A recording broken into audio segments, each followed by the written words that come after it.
The calendar sets before us once more the story of the man who is possessed by demons. And this story speaks to us of our freedom and of our nature.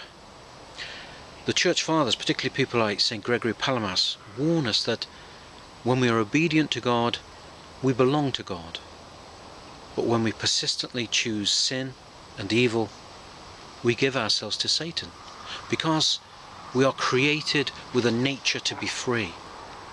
And when we persistently choose evil, we distort, we pervert that nature within us. We lose our freedom, we give away our liberty.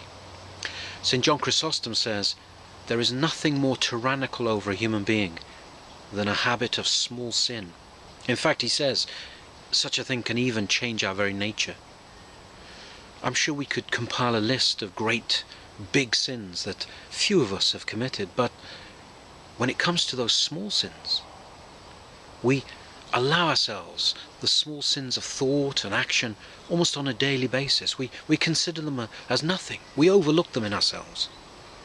And yet St. John Chrysostom says, these may be deadly, because we may not even try to repent of these kinds of sins. And we allow them to change our nature.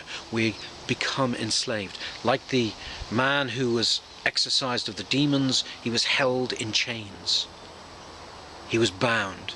We are bound and enslaved when we commit these kinds of sins, when we allow habits of sin to form in us.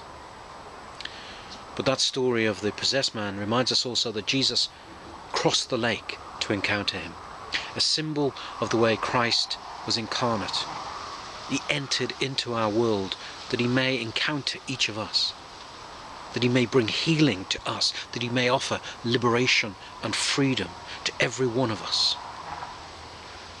So, let us remember too that the demons, when they saw him, they recognized Christ, and they were afraid of him. They understood his power, his authority over them.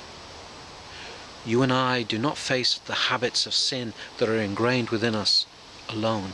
Yes, we must have an active will, force of will, but also we do so with Christ with us, in his full power and authority. The demons were afraid of him.